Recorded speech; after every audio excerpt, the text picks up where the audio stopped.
Hello friends, எல்லாம் எப்படி இருக்கீங்க? பார்த்து ரொம்ப நாள் ஆகுது. ஐ ஹோப் உங்களோட எல்லாருடைய போர்ட்ஃபோலியோ நல்லா இருக்கும்னு சொல்லிட்டு. ஸோ நம்ம நேரமாக என்னன்னு தெரியல, நம்ம இன்வெஸ்ட் பண்ண ஆரம்பித்த ஒரு 6-7 மாதத்துலேயே மார்க்கெட் நல்லா விழுந்தது கீழே. ஸோ எல்லாரோட ஷேர்ஸும் கண்டிப்பாக வந்து இறங்கியிருக்கும். இப்போ தான் கொஞ்சம் கொஞ்சமாக ரெக்கவர் ஆகி வருது. மறுபடியும் ரெக்கவர் ஆகி மறுபடியும் கீழே வந்துச்சு, கொஞ்சம் மறுபடியும் ரெக்கவர் ஆகி வருது. ஸோ என்னுடைய போர்ட்ஃபோலியோவில் வந்து பார்த்திங்கன்னா, ஒரு லார்ஜ் கேப்பு நிஃப்டி கேப்ஸில் இருக்க ஸ்டாக்ஸ்லாம் வந்து -10, -7, -3, -4 இந்த ரேஞ்சில் இருக்குது. அண்ட் மிட் கேப்லாம் பார்த்தீங்கன்னா -20, -17, -14, அரௌண்டு 22, 14, 15 இருக்குது மிட் கேப்பு. அண்டு ஸ்மால் கேப்லாம் பார்த்தீங்கன்னா அரௌண்டு 30 to 45 இருக்குது. அப்போ விழுந்த மார்க்கெட்லேருந்து இன்னும் ஸ்மால் கேப் எழுந்திருக்கவே இல்லை. லிட்ரலி என்னோடய ஸ்மால் கேப் ஸ்டாக்ஸ் எல்லாமே இன்னும் விழுந்ததுலேருந்து ரெக்கவரியே ஆகலை. மிட் கேப் ஓரளவுக்கு கொஞ்சம் ரெக்கவர் ஆகி வந்திருக்கு. பட் மிட் கேப்புமே இன்னும் நிறைய ரெக்கவரி ஆகணும். லார்ஜ் கேப் எல்லாமே உடனே ரெக்கவர் ஆகி வந்துருச்சு. ஒரு ETF ரெகுலராக பண்ணி வச்சுருந்தோம், அதுவுமே வந்துச்சு. நான் பண்ண ஒரே தப்பு என்னன்னு பார்த்தீங்கன்னா, என்கிட்ட கையில் காசு இல்லை. ஸோ அதனால் வந்து என்னால் நிறையா விஷயங்களை ஆவரேஜ் பண்ண முடியல, வாங்க முடியாமல் போயிடுச்சு பாட்டமில். இன்னொரு நல்ல விஷயம் என்னென்னு பார்த்தீங்கன்னா, இந்த இடைப்பட்ட காலத்தில் ஒரு 6 மாதம் இருக்குன்னு நினைக்கிறேன், நம்ம லாஸ்ட்டாக வீடியோ போட்டு ஷேர் மார்க்கெட் ரிலேட்டடாக. ஸோ இதில் எந்த ஒரு ட்ரேடிங்குமே நான் எடுக்கலை. ஃபுல் ஸ்விங் ட்ரேடிங் கூட ட்ரை பண்ணல. லிட்ரலி இன்வெஸ்ட் பண்ணது என்ன ஆகுதுன்னு பார்க்கலான்னு சொல்லிட்டு தான் விட்டுது. பட் நம்ம வாங்கின அந்த ரேஞ்சுக்குள்ளே நிஃப்டி இன்னும் மூவ் ஆகிட்டு இருக்கனால மார்க்கெட் இன்னும் நம்ம வாங்கின இடத்துலேருந்து நகரல. ஸோ அதனால் வந்து வெயிட் பண்ணுறோம். நம்ம வாங்கின ஸ்டாக் எல்லாமே ஓரளவுக்கு நல்ல ஸ்டாக்குன்றதுனால நமக்கு மார்க்கெட் ரெக்கவர் ஆகும்போது லார்ஜ் கேப் எல்லாமே ரெக்கவர் ஆகிடுச்சு. மிட் அண்டு ஸ்மால் கேப்ஸ் இன்னும் ரெக்கவர் ஆகலை. அதுக்கப்புறம் மார்க்கெட்லேருந்து மேபி அந்த மார்க்கெட் ரெக்கவர் ஆகும்போது நம்ம ஸ்டாக் எப்படி பர்ஃபார்ம் பண்ணுன்னு வெயிட் பண்ணி தான் பார்க்கணும். அண்ட் கூடிய சீக்கிரத்தில் நிறைய நல்ல நல்ல வீடியோஸு நிறைய வாட்ச் பண்ணி வச்சுருக்கேன். நிறைய ட்ரிக்ஸ் அண்டு டிப்ஸ் இருக்குது. நம்ம ஏற்கனவே நிறைய விஷயங்களை பேஸ் பண்ணி தான் ஸ்டாக் செலக்ட் பண்ணியிருந்தோம். அதில் ஹாப்பியாக அப்படின்னு கேட்டிங்கன்னா, அது எல்லாத்துக்குமே வந்து நிஃப்டி வளர்ந்து வந்தால் தான் நமக்கு அதுக்கு ஆன்சர் கிடைக்கும். நம்ம செலக்ட் பண்ண மெத்தடில் ஸ்டாக் எப்படி பர்ஃபார்ம் பண்ணுன்றதுக்கு நிஃப்டி வந்து இந்த அளவுக்கு பர்ஃபார்ம் பண்ணும்போது அதையும் தாண்டி எந்த ஸ்டாக்காச்சும் பர்ஃபார்ம் பண்ணிச்சுன்னா கேட்டிங்கன்னா கண்டிப்பாக கிடையாது. ஒரு சில பெரிய ஸ்டாக் மட்டும் நல்லா ரெக்கவரி கொடுத்தது. பட்டு என்னுடைய மைனஸில் இருக்க ஒரு சில ஸ்டாக்ஸை வந்து நான் வந்து ரெக்கவரி பண்ணுறதுக்கு ஆவரேஜ் பண்ணுறதுக்கு யூஸாக இருக்குன்னு சொல்லிட்டு ஒரு 1000 rupees 800 rupees அப்படி வரும்போதே நான் கொடுத்துட்டேன் அந்த ஸ்டாக்ஸை. ஸோ ஃபர்தராக இது எல்லாத்தையும் ஆவரேஜ் பண்ணி போர்ட்ஃபோலியோவில் இருக்கிற ஸ்டாக்கை குறைக்கலான்னு முடிவு பண்ணியிருக்கேன்.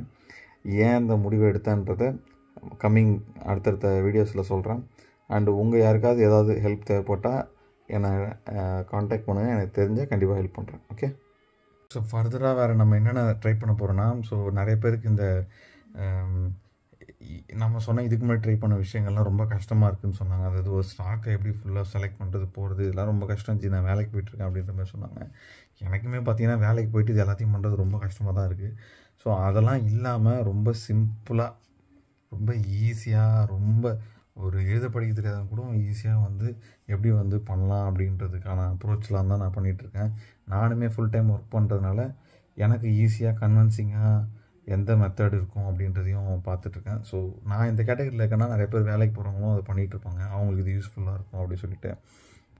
ஸோ இதில் வந்து ரொம்ப ரொம்ப முக்கியமான விஷயம் நான் சொல்லணும்னு நினச்சது என்னென்னா, நிறைய பேர் என்கிட்ட ஃபோன் பண்ணி என்ன சொன்னாங்க, ஷார்ட் டேர்ம் ஸ்விங் ட்ரேடிங்லாம் பண்ணாதீங்க, லாங் டேர்ம் பண்ணுங்க அப்படின்னு சொன்னாங்க. அவங்க பேச்சை கேட்டு ஒரு 6 மாதம் 7 மாதம் வீணானது தான் மிச்சம்.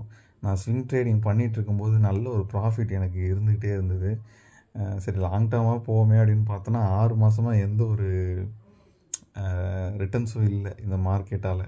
ஸோ இது இந்த மார்க்கெட் இந்த 26லேருந்து மேலே போனால் தான் வந்து நமக்கு வரும். ஸோ நெக்ஸ்ட் 6 மாதத்தில் அது எப்படி போகும்னு தெரியல. பட் இந்த 6 மாதம் வந்து எனக்கு இல்லைன்னு தான் தோணுது.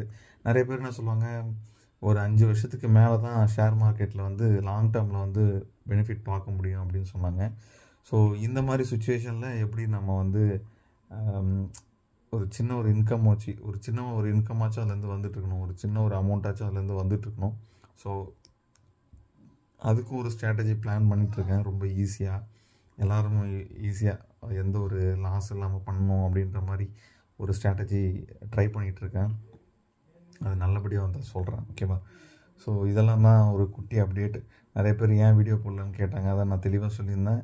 நான் வீடியோ போட்டால் எனக்கு யூஸ் வரும், மேபி ஒரு 10 ரூபா 20 ரூபா காசு கிடைக்கும். அந்த வீடியோவில் நான் எதாவது தவறாக சொல்லிட்டாலோ இல்லை நான் வீடியோ போடணுன்னு ஒரு நெருக்கடியில் ஏதாவது தேவையில்லாமல் சொல்லி அதை வேறு யாராவது இன்வெஸ்ட் பண்ணி அந்த மாதிரி லாஸ் ஆகிடக்கூடாதுன்றதால தான் நான் வீடியோ போடாமல் இருந்தேன். இல்லை அப்படி அதெல்லாம் வேண்டாம் அப்படின்னு நீங்கள் நினச்சிங்கன்னா தொடர்ந்து நம்ம வந்து வீடியோஸ் தரேன். ஓகே, ஸோ நான் பண்ணுறது எல்லாமே பார்த்திங்கன்னா நான் ஒரு பெரிய ஆள் அப்படின்லாம் சொல்லலை. நானும் உங்களை மாதிரி ஒரு இன்வெஸ்டர்ஸ். நான் தப்பு பண்ணுறத நீங்கள் பார்த்துட்டு அந்த தப்பை பண்ணாமல் பண்ணிங்கனாலே உங்களுக்கு நல்லது தான். ஒருவேளை நான் பண்ணுறது கரெக்டாக இருந்தால் அதையே நீங்கள் ஃபாலோ பண்ணியும் பண்ணலாம். ஸோ அதுக்கு தான் இது எல்லாமே ஒரு டாக்குமெண்டேஷன் தான். ஒரு புதுசாக வந்து நான் எப்படி இந்த விஷயங்களில் என்னென்ன விஷயங்கள் ட்ரை பண்ணேன், அதில் என்னென்ன பெனிஃபிட் இருக்குது அப்படின்றதெல்லாம் தான் உங்க கூட ஷேர் பண்ணுறேன். ஓகேங்களா? ஸோ நான் பண்ண தவறுகளை நீங்கள் பண்ணாதீங்க, நான் பண்ண கரெக்டான விஷயங்களை நீங்கள் பண்ணுங்கள். அவ்வளோதான் நான் சொல்கிறது.